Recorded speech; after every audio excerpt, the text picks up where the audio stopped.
Sabarimala സ്വർണ്ണക്കൊള്ളയിൽ case crime branch ആസ്ഥാനത്താണ് കേസെടുത്തത്. ഉണ്ണികൃഷ്ണൻ പോറ്റി ഒന്നാം പ്രതി. ദേവസ്വം ജീവനക്കാരും പ്രതികളാകും. ഷഫീദ് റാവുത്തർ തിരുവനന്തപുരത്ത് ചെയ്യുന്നു. ഷഫീദ്, എഫ്ഐആറുമായി ബന്ധപ്പെട്ട് നമുക്ക് ലഭിക്കുന്ന ഏറ്റവും പുതിയ വിവരങ്ങൾ എന്തൊക്കെയാണ്? സുഹൈൽ, അല്പസമയം മുൻപാണ് ഹൈക്കോടതി നിർദ്ദേശത്തിന്റെ അടിസ്ഥാനത്തിൽ സംസ്ഥാന ക്രൈംബ്രാഞ്ച് ആസ്ഥാനത്ത് ഈ ശബരിമല സ്വർണ്ണക്കൊള്ളയിൽ കേസെടുത്തിട്ടുള്ളത്. ഈ കേസിൽ നിലവിൽ 10 പ്രതികളുണ്ട് എന്നുള്ളതാണ് പുറത്തേക്ക് വരുന്ന വിവരം. മോഷണം, വിശ്വാസവഞ്ചന, ഗൂഢാലോചന, വ്യാജരേഖ ചമയ്ക്കൽ എന്നീ വകുപ്പുകൾ ചുമത്തിയിട്ടുണ്ട് എന്നുള്ളതാണ് നിലവിൽ നമുക്ക് ലഭിക്കുന്ന വിവരം. അതിൽ ഉണ്ണികൃഷ്ണൻ പോറ്റിയാണ് ഒന്നാം പ്രതി. ദേവസ്വം ജീവനക്കാരും പ്രതികളാണ്. മുരാരി ബാബു, അതേപോലെ തന്നെ ജയശ്രീ ഉൾപ്പെടെയുള്ള ആളുകൾ, ദേവസ്വം ബോർഡ് ജീവനക്കാരും ഉന്നത ജീവനക്കാരും പ്രതികളാണ് എന്നുള്ളത് ഏറ്റവും പ്രധാനപ്പെട്ട കാര്യം. ഇതിന്റെ എഫ്ഐആർ അടക്കമുള്ള കാര്യങ്ങൾ തൊട്ടടുത്ത മിനിറ്റിൽ പുറത്തേക്ക് വരും. ഇതോടുകൂടി SIT സംബന്ധിച്ച്, പ്രത്യേക അന്വേഷണ സംഘത്തെ സംബന്ധിച്ച് അവരുടെ ഔദ്യോഗിക അന്വേഷണം അത് ആരംഭിക്കുകയാണ്. കസ്റ്റഡി അടക്കമുള്ള നടപടികളിലേക്ക് കടക്കും എന്നുള്ളതാണ് നിലവിൽ നമുക്ക് ലഭിക്കുന്ന സൂചന. ഏതായാലും അതടക്കമുള്ള കാര്യങ്ങൾ അല്പസമയത്തിനുള്ളിൽ നമുക്കറിയാം. DGP നിർദ്ദേശത്തിന്റെ അടിസ്ഥാനത്തിലായിരുന്നു ഈ വിഷയത്തിൽ ക്രൈംബ്രാഞ്ച് ആസ്ഥാനത്ത് രജിസ്റ്റർ ചെയ്ത കേസ് പ്രത്യേക അന്വേഷണ സംഘത്തിന് കൈമാറിയിട്ടുള്ളത്. പ്രത്യേക അന്വേഷണ സംഘം പത്തനംതിട്ട കേന്ദ്രീകരിച്ച് ക്യാമ്പ് ചെയ്ത് നാളെ മുതൽ തന്നെ അന്വേഷണം ആരംഭിക്കും. സംസ്ഥാനത്തിന് പുറത്തേക്കടക്കം അന്വേഷണം വ്യാപിപ്പിക്കേണ്ട കേസിൽ സ്മാർട്ട് ക്രിയേഷൻസ് ഉൾപ്പെടെ പ്രതികളാണ് എന്നുള്ളതാണ് ഏറ്റവും ശ്രദ്ധേയമായിട്ടുള്ള കാര്യം. ദേവസ്വം വിജിലൻസിന്റെ കണ്ടെത്തലിനെ അതേ രീതിയിൽ തന്നെ എഫ്ഐആറിലും ഉൾപ്പെടുത്തിയിട്ടുണ്ട് എന്നുള്ളതാണ് ഏറ്റവും പ്രധാനപ്പെട്ട കാര്യം. ഉണ്ണികൃഷ്ണൻ പോറ്റിയുടെ 2 സുഹൃത്തുക്കളും ഈ കേസിലെ പ്രതികളായി ഉൾപ്പെടുത്തിയിട്ടുണ്ട് എന്നുള്ളതും ഏറ്റവും ശ്രദ്ധേയമായിട്ടുള്ള കാര്യം. ഏതായാലും മറ്റ് ജീവനക്കാർ ആര് എന്നൊക്കെയുള്ള കാര്യങ്ങളിൽ വരും മണിക്കൂറുകളിൽ കൂടുതൽ വ്യക്തത വരും. സുഹൈൽ, ഷഫീദ്, ഈ ശബരിമല സ്വർണ്ണമോഷണവുമായി ബന്ധപ്പെട്ട്, സ്വർണ്ണക്കൊള്ളയുമായി ബന്ധപ്പെട്ട് കോടതി പ്രിസൈസായി പറഞ്ഞ 2 വിഷയങ്ങളുണ്ട്. ഒന്ന്, വാതിൽപ്പാളിയിലെ സ്വർണം, ആ പാളി ഇത്തരത്തിൽ ഉരുക്കി മാറ്റിയതും, അതുപോലെ തന്നെ ദ്വാരപാല ശില്പത്തിലെ സ്വർണ്ണപാളി മോഷ്ടിച്ചതുമായി ബന്ധപ്പെട്ട് 2 വിഷയങ്ങളാണ് ഹൈക്കോടതി ഇന്നലെ പ്രധാനമായും എടുത്തു പറഞ്ഞത്. ഈ വിഷയത്തിലാണ് പ്രധാനമായും കോടതിയുടെ നിരീക്ഷണം ഉണ്ടായിരിക്കുന്നത്. ഈ 2 സ്വർണ്ണ കവർച്ചയും ഒരുപോലെ ഒരേ എഫ്ഐആറിൽ അന്വേഷിക്കുമെന്നാണ് മനസ്സിലാക്കേണ്ടത്. നിലവിൽ നമുക്ക് മനസ്സിലാക്കുന്ന കാര്യം അനുസരിച്ച് സ്വർണ്ണപ്പാളി, അതായത് എന്താണോ ദേവസ്വം വിജിലൻസിന് മുമ്പിലേക്ക് ആദ്യം കണ്ടെത്തലായി വന്നത്, അത് സ്വർണ്ണപ്പാളിയാണ്. ആ സ്വർണ്ണപ്പാളി വിഷയത്തിൽ എഫ്ഐആർ എടുത്തിട്ടുണ്ട് എന്നുള്ളത് ഏറ്റവും പ്രധാനപ്പെട്ട കാര്യം. രണ്ടാമത്തേത്, വാതിൽപ്പാളി വിഷയത്തിലും മറ്റൊരു എഫ്ഐആറിന് സാധ്യതയുണ്ട്. അതിന്റെ നടപടിക്രമങ്ങൾ ക്രൈംബ്രാഞ്ച് ആസ്ഥാനത്ത് പുരോഗമിച്ച് വരുന്നു എന്നുള്ളതാണ് നമുക്ക് മനസ്സിലാക്കാൻ കഴിയുന്ന കാര്യം. ഏതായാലും ആദ്യ സ്വർണ്ണ കവർച്ചയിൽ ഇപ്പോൾ കേസെടുത്തിട്ടുണ്ട്. അതിൽ ഉണ്ണികൃഷ്ണൻ പോറ്റി അടക്കം 10 പേരാണ് പ്രതികളാക്കിയിട്ടുള്ളത്. രണ്ടാമത്തെ എഫ്ഐആറിലും സമാനമായി തന്നെ ഉണ്ണികൃഷ്ണൻ പോറ്റി അടക്കം 10 പേർ തന്നെയായിരിക്കും പ്രതികൾ, പ്രാഥമിക പ്രതിപട്ടിക എന്നുള്ളതാണ് നമുക്ക് നിലവിൽ ലഭിക്കുന്ന വിവരം. മാത്രവുമല്ല, ഇക്കാര്യത്തിൽ വ്യാജരേഖ ചമയ്ക്കൽ എന്ന വകുപ്പ് ചുമത്തിയിട്ടുണ്ട്. ദേവസ്വം വിജിലൻസിന്റെ പക്കൽ ഇതിനോടകം തന്നെ അത് തെളിയിക്കുന്ന തെളിവുകളുണ്ട്. ശാസ്ത്രീയ പരിശോധന അടക്കമുള്ള കാര്യങ്ങൾ ഈ കേസിൽ ആവശ്യമാണ്. അതുകൊണ്ട് തന്നെ പ്രത്യേക അന്വേഷണ സംഘം പല സംഘങ്ങളായി തിരിഞ്ഞായിരിക്കും അന്വേഷണം നടത്തുക. ഉണ്ണികൃഷ്ണൻ പോറ്റിയെ കസ്റ്റഡിയിലെടുത്ത് ചോദ്യം ചെയ്യുകയായിരിക്കും ആദ്യ നടപടി. നിലവിൽ ഇപ്പോൾ ഉണ്ണികൃഷ്ണൻ പോറ്റി തിരുവനന്തപുരത്തില്ല എന്ന തരത്തിലേക്കുള്ള സൂചനകൾ പുറത്തേക്ക് വരുന്നുണ്ട്. അങ്ങനെയാണെങ്കിൽ ഉണ്ണികൃഷ്ണൻ പോറ്റി എത്രയും പെട്ടെന്ന് കണ്ടെത്തി കസ്റ്റഡിയിലെടുത്ത് ചോദ്യം ചെയ്യുകയായിരിക്കും പ്രത്യേക അന്വേഷണ സംഘത്തിന് നീക്കം. ശേഷമായിരിക്കും സ്മാർട്ട് ക്രിയേഷൻസിലടക്കം അന്വേഷണ സംഘം പരിശോധന നടത്തുക. ഈ ഉണ്ണികൃഷ്ണൻ പോറ്റിക്ക് സ്വർണ്ണപ്പാളി കവർച്ചയ്ക്ക് ഉതകുന്ന തരത്തിൽ മഹസറിലടക്കം ഒരു പ്രത്യേക തരത്തിൽ സഹായമാകുന്ന തരത്തിൽ ചെമ്പുപാളി എന്ന് രേഖപ്പെടുത്തി നടക്കുമ്പോൾ കണ്ടെത്തലുകൾ ഉണ്ടായിട്ടുണ്ട്. അതുകൊണ്ട് തന്നെ ആ സമയത്ത് ദേവസ്വം ബോർഡിൽ ഉണ്ടായിരുന്ന, അല്ലെങ്കിൽ ആ സമയത്ത് അവിടെ ഉണ്ടായ ഉദ്യോഗസ്ഥർക്കെതിരെയെല്ലാം കേസിന് സാധ്യതയുണ്ട്. ഇപ്പോൾ പ്രഥമദൃഷ്ടി ഒരു എഫ്ഐആർ എടുത്ത സാഹചര്യത്തിൽ മുന്നോട്ടുള്ള പോക്കിൽ കസ്റ്റഡി, അറസ്റ്റ് അടക്കം നടപടികൾ അത് വേഗത്തിലുണ്ടാകാനുള്ള സാധ്യതയുണ്ടോ? അല്ലെങ്കിൽ പ്രാഥമികമായി കാര്യങ്ങളെല്ലാം ഒന്ന് വിശദമായി പഠിച്ച ശേഷം മാത്രമായിരിക്കുമോ അറസ്റ്റ് അടക്കമുള്ള നടപടികളിലേക്ക് SIT കടക്കുക? സുഹേൽ, ഈ വിഷയത്തിൽ ഏതെങ്കിലും തരത്തിലൊരു കാലതാമസത്തിന് SIT ആഗ്രഹിക്കുന്നില്ല എന്നുള്ളതാണ് ഏറ്റവും പ്രധാനപ്പെട്ട കാര്യം. കാരണം 6 ആഴ്ചക്കുള്ളിൽ കോടതിയിൽ റിപ്പോർട്ട് കൊടുക്കണം. മാത്രവുമല്ല, ദേവസ്വം വിജിലൻസ് രേഖകളടക്കം കണ്ടെത്തി ഇതിനോടകം തന്നെ ശേഖരിച്ചൊരു കേസാണ്. ആ കേസിൽ SITയെ സംബന്ധിച്ച് എവിടേക്കാണ് പോയിരിക്കുന്ന സ്വർണം, അതായത് ശബരിമല സന്നിധാനത്ത് നിന്ന് സ്വർണ്ണപ്പാളികൾ ചെന്നൈയിലെ സ്മാർട്ട് ക്രിയേഷൻസിലേക്ക് എത്തിച്ച് അവിടെ ഉരുക്കി അതിനുശേഷം ഉണ്ണികൃഷ്ണൻ പാളിക്ക് കൊടുത്ത സ്വർണ്ണമുണ്ട്. അത് ഉണ്ണികൃഷ്ണൻ പാളിയുടെ പക്കലുള്ള സ്വർണം അതെവിടെ, എത്ര പേർക്ക് വീതിച്ചു കൊടുത്തു, അതിൽ മറ്റെന്തെങ്കിലും കൃത്രിമത്വം കാണിച്ചിട്ടുണ്ടോ, അതിൽ പണം വാങ്ങിയിട്ടാണോ നടക്കമുള്ള കാര്യങ്ങൾ അന്വേഷണം നടത്തി. 2, സ്മാർട്ട് ക്രിയേഷൻസിന് ഇതുകൊണ്ട് മറ്റെന്തെങ്കിലും ഉദ്ദേശ ലക്ഷ്യങ്ങൾ ഉണ്ടായിരുന്നോ എന്നുള്ള കാര്യം നോക്കും. 3, ഇതിൽ ഗൂഢാലോചനയിൽ പങ്കെടുത്ത ആരൊക്കെ, അതിൽ ഈ ദേവസ്വം ബോർഡ് യോഗത്തിന്റെ തീരുമാനമടക്കം തിരുത്തി അന്നത്തെ ദേവസ്വം സെക്രട്ടറി ആയിട്ടുള്ള ജയശ്രീ ചില ഇടപെടൽ നടത്തിയെന്നുള്ള കണ്ടെത്തൽ ദേവസ്വം വിജിലൻസ് നടത്തിയിട്ടുണ്ട്. അപ്പോൾ അവര് മാത്രമല്ല, ഉണ്ണികൃഷ്ണൻ പോറ്റിക്ക് ഇത് അനുമതി കൊടുത്തിട്ടുള്ള മുരാരി ബാബു അടക്കമുള്ള ഉദ്യോഗസ്ഥർ, അവരുടെ അടക്കം ഗൂഢാലോചന ഇതിൽ എങ്ങനെയാണ്, ഈ ഗൂഢാലോചന തുടങ്ങിയത് 2016 മുതലാണ് എന്നുള്ള കണ്ടെത്തൽ ദേവസ്വം വിജിലൻസ് നടത്തിയിട്ടുണ്ട്. അപ്പോൾ സ്വാഭാവികമായും 2016 മുതൽ എന്തൊക്കെ തരത്തിൽ ആയതൊക്കെ ആളുകൾ ഇതിനകത്ത് ഉൾപ്പെട്ടിട്ടുണ്ട്, ക്രിമിനൽ കോൺസ്പിറസിൽ എന്നൊക്കെയുള്ള കാര്യങ്ങൾ, അത് ദേവസ്വം വിജിലൻസിന്റെ കണ്ടെത്തലിനപ്പുറത്തേക്ക് അത് SITയുടെ അന്വേഷണ പരിധിയിൽ വരും. മാത്രമല്ല, ഇതിന്റെ തെളിവെടുപ്പ് അതൊരു പക്ഷേ അന്വേഷണ സംഘത്തെ സംബന്ധിച്ച് വലിയ തരത്തിൽ തലവേദന ഉണ്ടാക്കുന്ന കാര്യമാണ്. കാരണം സംസ്ഥാനത്തിന് പുറത്തേക്ക് 2 സംസ്ഥാനങ്ങളിൽ ഈ സ്വർണ്ണപ്പാളി എത്തിച്ചു എന്നുള്ള കാര്യം ദേവസ്വം വിജിലൻസ് ഉറപ്പിക്കുന്നുണ്ട്. അങ്ങനെയാണെങ്കിൽ കർണാടകയിലും തമിഴ്നാട്ടിലും ഇതുമായി ബന്ധപ്പെട്ട തെളിവെടുപ്പ് നടത്തണം, അതടക്കമുള്ള കാര്യങ്ങൾ നടത്തും. സമാനമായ രീതിയിൽ ഉദ്യോഗസ്ഥ ഗൂഢാലോചനയും അന്വേഷണ പരിധിയിൽ വരികയും ചെയ്യും. ശബരിമലയിലെ സ്വർണ്ണ കവർച്ചയിൽ ഇപ്പോൾ എഫ്ഐആർ ഇട്ട് കേസെടുത്തിരിക്കുന്നു. അറസ്റ്റ് അടക്കമുള്ള നടപടിക്രമങ്ങളിലേക്ക് SIT കടക്കും എന്ന് തന്നെയാണ് നമുക്ക് മനസ്സിലാക്കാൻ കഴിയുന്ന കാര്യങ്ങൾ. മറ്റു വാർത്തകളിലേക്കാണ്. ശബരിമല സ്വർണ്ണക്കൊള്ളയിൽ കണക്കെടുപ്പ് ആരംഭിച്ച് ഹൈക്കോടതി നിയോഗിച്ച ജസ്റ്റിസ് കെ ടി ശങ്കരൻ ചെന്നൈയിൽ നിന്ന് അറ്റകുറ്റപ്പണി പൂർത്തിയാക്കി കൊണ്ടുവന്ന സ്വർണ്ണപ്പാളിയിൽ പരിശോധന നാളെ നടക്കും. ശബരിമല വിഷയത്തിൽ UDFന്റെ മേഖലാ ജാഥകൾ ഈ മാസം 18-ന് പന്തളത്ത് സമാപിക്കും. സ്ട്രോങ് റൂമിലുള്ള പ്രധാന ഉരുപ്പടികളുടെ മഹസർ പരിശോധിച്ചുള്ള കണക്കെടുപ്പാണ് ഇന്ന് നടന്നത്. സന്നിധാനത്തെ പരിശോധന നാളെയോടെ പൂർത്തിയാക്കി തിങ്കളാഴ്ച ആറന്മുളയിലെ പ്രധാന സ്ട്രോങ് റൂം പരിശോധിക്കാനാണ് നിലവിലെ തീരുമാനം. ജസ്റ്റിസ് കെ ടി ശങ്കറിനൊപ്പം ശബരിമല സ്പെഷ്യൽ കമ്മീഷണർ, തിരുവാഭരണം കമ്മീഷണർ സ്മിത്ത് ഉൾപ്പെടെയുള്ളവരുമുണ്ട്. സ്വർണ്ണമോഷണത്തിൽ വിരമിച്ച ഉദ്യോഗസ്ഥരായാലും കുറ്റക്കാർക്കെതിരെ നടപടിയുണ്ടാകുമെന്ന് Devaswom board president PS Prashanth പറഞ്ഞു.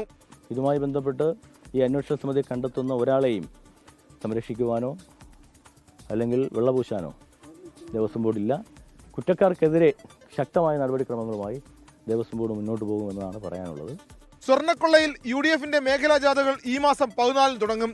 സ്വർണ്ണക്കൊള്ളയിൽ ഓരോ ദിവസവും പുറത്തുവരുന്നത് ഞെട്ടിക്കുന്ന വാർത്തകളെന്ന് UDF കൺവീനർ അടൂർ പ്രകാശ്.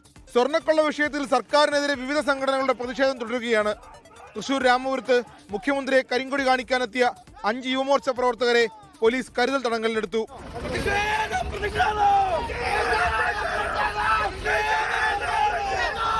ദേവസ്വം മന്ത്രി രാജിവെക്കണമെന്നാവശ്യപ്പെട്ട് മന്ത്രി VN വാസവന്റെ കോട്ടയത്തെ ഓഫീസിലേക്ക് BJP നടത്തിയ മാർച്ച് സംഘർഷത്തിൽ കലാശിച്ചു.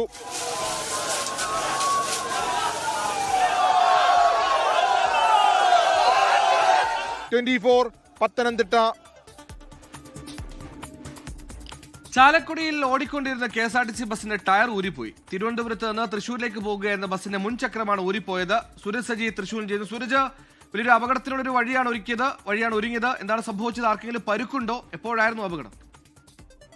സുഹൈൽ, വലിയൊരു അപകടം ഒഴിവായതിന്റെ ആശ്വാസം തന്നെയാണുള്ളത്. ഇന്ന് വൈകുന്നേരമാണ് ഈ തിരുവനന്തപുരത്ത് നിന്ന് തൃശ്ശൂരിലേക്ക് പോവുകയായിരുന്ന ബസ്സിന്റെ ഈ ചാലക്കുടിക്കടുത്ത് വെച്ച് ഊരിത്തെറിക്കുന്നത്. 30 മീറ്ററിലധികം ദൂരത്തിൽ ഈ ചക്രം ഉരുണ്ടു പോവുകയും ചെയ്തു. പിന്നീട് സമീപത്തെ കുളത്തിലേക്ക് ഈ ടയർ തെറിച്ചു വീഴുകയായിരുന്നു. ബസ്സിന്റെ മുൻവശത്തെ ഇടത്തെ ചക്രമാണ് ഈ ഊരിപ്പോയത് എന്നുള്ളതാണ് പറയുന്നത്. എന്തായാലും ഈ വലിയ അപകടമാണ് ഒഴിവായത്. ഇപ്പോൾ ഈ ബസ് അവിടെ തന്നെ കിടക്കുകയാണ്. ഈ KSRTCയുടെ ഈ റെസ്ക്യൂ വാഹനം എത്തിച്ചിപ്പോൾ ബസ് അവിടെ നിന്ന് മാറ്റാനുള്ള നടപടി സ്വീകരിച്ചു വരികയാണ്. സുഹൈൽ, സൂരജാണ് വാർത്തയുടെ വിവരങ്ങൾ നൽകിയത്. ഓടിക്കൊണ്ടിരുന്ന KSRTC ബസിന്റെ ടയറാണ് ഊരിപ്പോയത്. പാല ഐക്കൊമ്പിൽ ആന ഇടഞ്ഞു.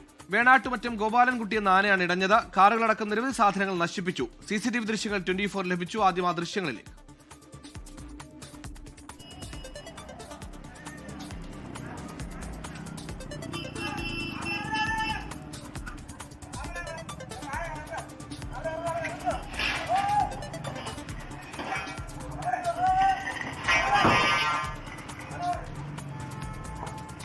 ടോബി ജോൺസൺ കോട്ടയത്തും ചെയ്തു. ടോബി, എന്താണ് സംഭവിച്ചത്? ആനയെ തളയ്ക്കാനായിട്ടുണ്ടോ?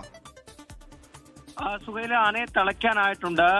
ഏകദേശം ഉച്ചയോടാണ് അടുപ്പിച്ചാണ് ഈ ആന ഇടഞ്ഞത്. അതിനുശേഷം വഴിയിലൂടെ ഓടിയ ആന നിരവധി കാറുകൾ തകർത്തു. അതോടൊപ്പം തന്നെ നമുക്കിപ്പോൾ ദൃശ്യങ്ങൾ ലഭിച്ചിരിക്കുന്നത് ഒരു കടയുടെ ചില്ല് തകർക്കുന്ന കാഴ്ചയാണ് നമുക്ക് കാണാൻ സാധിക്കുന്നത്. അതോടൊപ്പം തന്നെ ഒരു ഫർണിച്ചർ കടയ്ക്ക് അകത്തേക്ക് ആന കയറി അവിടെയും നാശനഷ്ടങ്ങൾ ഉണ്ടാക്കുന്ന ദൃശ്യങ്ങൾ ആണ് ഇപ്പോൾ പുറത്തു വന്നിരിക്കുന്നത്. എന്തായാലും ഏറെ നേരം ഒരു ഭീതി അവിടെ എല്ലാം ഉണ്ടായിരുന്നു.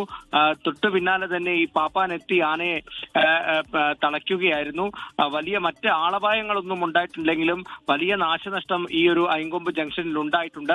അതിന്റെ ദൃശ്യങ്ങളാണ്, അതിന്റെ CCTV ദൃശ്യങ്ങളാണ് സുഹൈൽ ഇപ്പോൾ പുറത്തു വന്നിരിക്കുന്നത്. ഇപ്പോൾ പ്രദേശവാസിയായ ഒരാളുടെ പ്രതികരണം കൂടി വരുന്നു. ആ പ്രതികരണത്തിലേക്ക് കൂടി. ഈ ആന കുളിപ്പിച്ചുകൊണ്ടിരുന്നിടത്തുനിന്ന് പോകുന്നതെന്നാണ് പറഞ്ഞത്. വേണാട്ടുമറ്റംകാരുടെ ആനയായിരുന്നു. അവരും പറയാൻ വന്നു.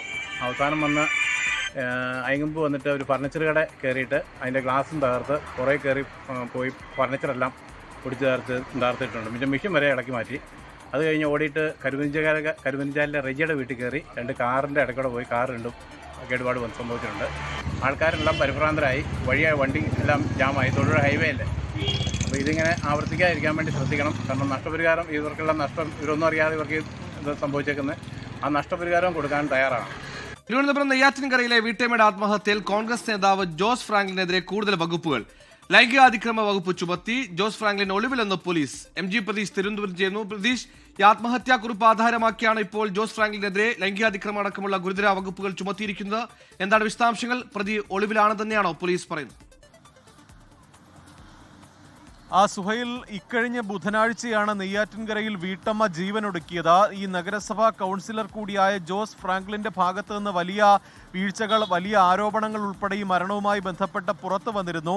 നിരന്തരം ഈ വീട്ടമ്മയെ ജോസ് ഫ്രാങ്ക്ലിൻ ശല്യം ചെയ്തിരുന്നു എന്നതാണ് ആ വീട്ടമ്മയുടെ തന്നെ മക്കൾ നൽകിയ മൊഴി. ഒപ്പം ഈ നിർണായകമായ ആത്മഹത്യാക്കുറിപ്പിലും ജോസ് ഫ്രാങ്ക്ലിന്റെ പേരും ജോസ് ഫ്രാങ്ക്ലിനെതിരെ പരാതികളും ആരോപണങ്ങളും ഉയർന്നിരുന്നു. ആ പശ്ചാത്തലത്തിലാണ് ആദ്യഘട്ടത്തിൽ ആത്മഹത്യാ പ്രേരണ കുറ്റം ചുമത്തിയത്. പക്ഷേ പിന്നീട് ഈ പലതരത്തിലും ലൈംഗിക അതിക്രമ നീക്കങ്ങളൊക്കെ തന്നെ ഇദ്ദേഹത്തിന്റെ ഭാഗത്തുനിന്ന് ഉണ്ടായി എന്നുള്ള പരാതി ഉയർന്നു. അതിന് പിന്നാലെയാണ് ഇപ്പോൾ ലൈംഗിക അതിക്രമ വകുപ്പ് കൂടി ജോസ് ഫ്രാങ്ക്ലിനെതിരെ ചുമത്തിയിരിക്കുന്നത്. ഇദ്ദേഹത്തെ വൈകാതെ അറസ്റ്റ് ചെയ്യുമെന്നതാണ് പോലീസ് അറിയിച്ചിരിക്കുന്നത്. പക്ഷേ നിലവിൽ ഈ കൗൺസിലർ ഒളിവിലാണ്. ഇദ്ദേഹത്തെ കേന്ദ്രീകരിച്ച് അന്വേഷണം നടക്കുന്നുവെന്നതാണ് പോലീസും ഇപ്പോൾ അറിയിച്ചിരിക്കുന്നത്.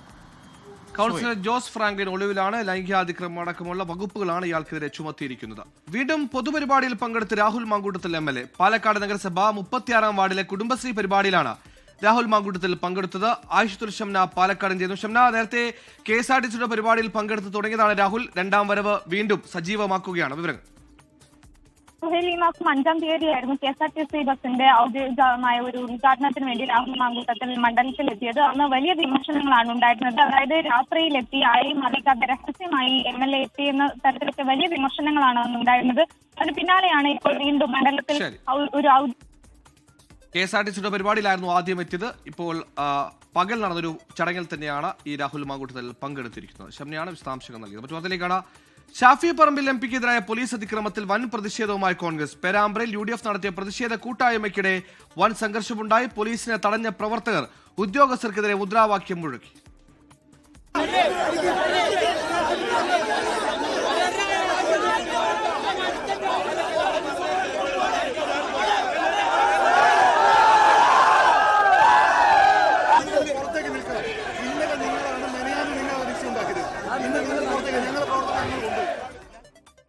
പോലീസിനെതിരെ അതിരൂക്ഷ വിമർശനമാണ് AICC general secretary KC Venugopal ഉന്നയിച്ചത്. 6 മാസം കഴിഞ്ഞാൽ കാണാമെന്ന് DYSPയെയും റൂറൽ SPയെയും പേരെടുത്ത് പറഞ്ഞായിരുന്നു വിമർശനം. മിസ്റ്റർ ബൈജു മോനെ, ആ കാക്കിക്കുപ്പായം അവിടെ വെച്ചിട്ടുണ്ടല്ലോ. ജീവിതാവസാനം വരെ പിണറായി മുഖ്യമന്ത്രിയാവുന്നുള്ള മോഹം ആരെങ്കിലും തന്നിട്ടുണ്ടെങ്കിൽ 6 മാസം കഴിഞ്ഞാൽ നിങ്ങളെ ഞങ്ങൾ കാണും. 6 മാസം കഴിഞ്ഞാൽ, ഏപ്രിൽ മാസം കഴിഞ്ഞാൽ മിസ്റ്റർ ബൈജു നിങ്ങളെ ഞങ്ങൾ കാണും.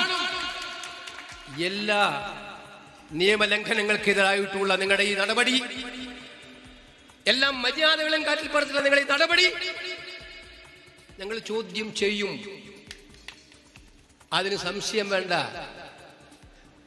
വേറൊരു ഹരിപ്രസാദ് DYSP ഉണ്ട്, വടകര DYSP ആണ്. കൊച്ചിയിൽ മുഖ്യമന്ത്രിക്ക് നേരെ കരിങ്കൊടി കാണിക്കാൻ ശ്രമിച്ച യൂത്ത് കോൺഗ്രസ് പ്രവർത്തകരെ അറസ്റ്റ് ചെയ്തു. കോഴിക്കോടും കാഞ്ഞങ്ങാടും ഉൾപ്പെടെ യൂത്ത് കോൺഗ്രസ് നടത്തിയ മാർച്ച് പലയിടത്തും അക്രമാസക്തമായി. വെള്ളാപ്പള്ളിയുടെ രാജ്യപരാമർശത്തിൽ പരിഹാസവുമായി മന്ത്രി KB ഗണേഷ് കുമാർ. ഈ പറഞ്ഞയാൾക്ക് പണ്ട് മുതൽക്കേ എന്നോട് പ്രത്യേക സ്നേഹം. എന്റെ പേരിൽ 2 ദൈവങ്ങളുണ്ട്, പറയും തോറും പുണ്യം കിട്ടും. പുള്ളി പറഞ്ഞോട്ടെ, മന്ത്രി വാസവൻ രാജിവെക്കേണ്ട ആവശ്യമില്ലെന്നും KB ഗണേഷ് കുമാർ പറഞ്ഞു. വാസവന് ഇതുമായിട്ട് എന്ത് ബന്ധം? വാസവന് 2019 പൊളിച്ച് പൂച്ചാങ്കുണ്ടയ കഥവിന് വാസവൻ എന്ത് കാര്യം? വാസവൻ ഇപ്പോൾ മന്ത്രിയല്ലല്ലോ. വാസവൻ ഇപ്പോഴല്ലേ മന്ത്രിയായി. എന്തിനാ വാസവനെ പറയുന്നത്?